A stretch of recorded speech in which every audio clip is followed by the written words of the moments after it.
Welcome back. Today, we're diving into one of the most powerful aspects of the human experience and personal growth: your emotions. Emotions play a huge role in how we experience life, and understanding them is key to navigating challenges, embracing joy, and staying balanced. Let's explore what emotions are, how they show up in your body, and how to develop a healthy relationship with positive and negative emotions. Emotions are the signals our mind and body send us in response to our experiences. They can be positive, like joy and gratitude, or negative, like anger and guilt. In this lesson, we'll explore what emotions are, how they show up in the body, and how to label them and accept them.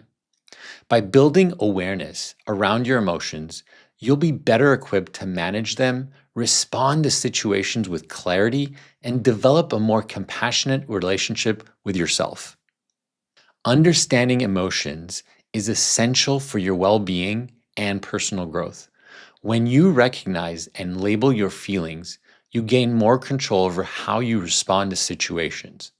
This skill is particularly important in times of stress or conflict.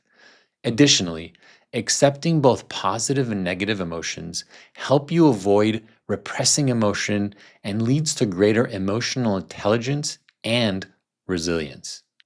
Emotions are psychological and physiological responses to internal or external stimuli. They are subjective experiences that involve thoughts, bodily reactions, and behaviors. Emotions serve essential functions in helping us navigate and interpret the world. Psychological responses are interpretations about an event or situation. Physiological reactions are responses in the body, like increased heart rate or sweating. Butterflies are one example of physiological responses. Behavioral expressions are how we outwardly express emotions, such as facial expressions, tone of voice, or your body language. Understanding physical cues can help you identify your emotions more easily. Each emotion manifests differently in the body. For example, tightness in the chest with anxiety, warmth in the heart with joy, and butterflies in the stomach for excitement or nervousness. When you have an emotion and are able to label it right away, you can reduce the intensity and have more control over how to process it. When you feel an emotion, you want to label it by stating, I feel the emotion, and avoid saying, I am the emotion. The reason we want to use I feel over I am is because I am affirms you are the feeling and creates an identity with the emotion, while I feel makes a statement of feeling and makes it separate from your identity. Remember that the subconscious mind is always listening and is taking in what you suggest to it. For example, when you say, I am sad, you are telling your subconscious mind that it is sad, as in always being sad. I feel, on the other hand, is a subjective statement of an emotion, telling your subconscious mind that you are having a momentary feeling that will pass. Once again, this is all about your languaging, and the more you practice and notice how you use your words, this will help you in reprogramming your mind. A great way to get better at labeling your emotions is using this feeling wheel. It helps you put a word or label to a feeling with ease. For some of us, it can be a little challenging at the beginning to associate a feeling with a word or label. Word association is the name of the game. You can download the Feeling Wheel PDF below under Resources. I am sure by now you can notice in your body what emotions feel like. You might not be able to accurately label all of them, but noticing that an emotion is present is a great start. If you struggle to identify what you are feeling, remember that this is a journey. Keep coming back to the feeling wheel and get ready to surprise yourself when you do identify one. Here's a list of 7 widely used negative emotions: sadness, fear, anger, guilt, shame, grief, and surprise, and 4 widely used positive emotions: joy or happiness, love, excitement, and surprise. We all have experienced these to varying degrees. The next slides will go through each emotion and discover what it needs and how they might be missing in your life. Sadness is a state of sorrow, loss, or disappointment. Often points to unmet needs for comfort, belonging, or acceptance. It may also indicate a need for healing after a loss or a desire for connection with others. Fear is an emotional response to danger or threat, real or imaginary. Signals unmet needs for safety, security, or certainty. When fear arises, it can indicate a need for protection or a sense of control over one's environment or future. Anger is a strong feeling of displeasure or hostility. May arise when the need for fairness, respect, boundaries, or being heard is unmet. It can also point to frustrations in getting basic needs or expectations fulfilled. Guilt is a feeling of responsibility or remorse for something wrong or harmful.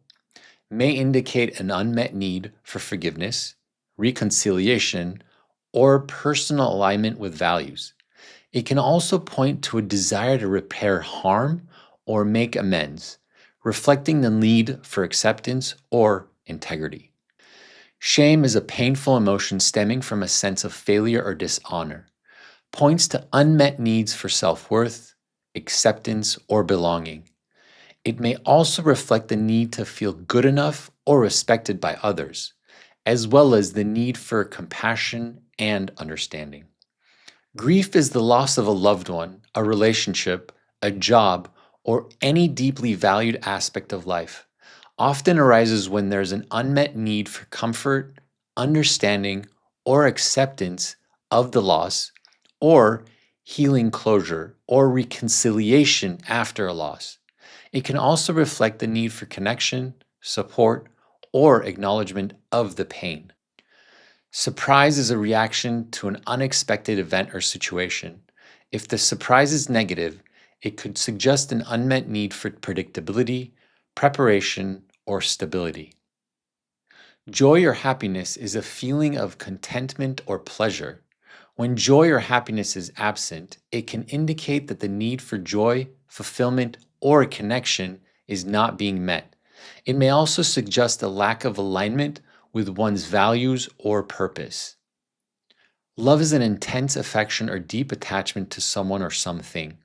When love is absent or unreciprocated, unmet needs for connection, intimacy, affection, or belonging are often at the root. This emotion reflects a deep need for closeness and appreciation. Excitement is a state of eager enthusiasm or anticipation.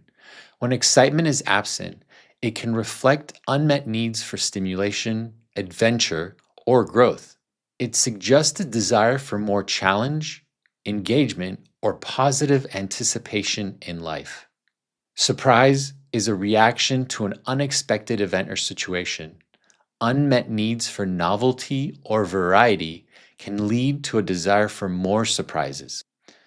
I have now shared with you positive and negative emotions and how we define each one and what to do if one is unmet.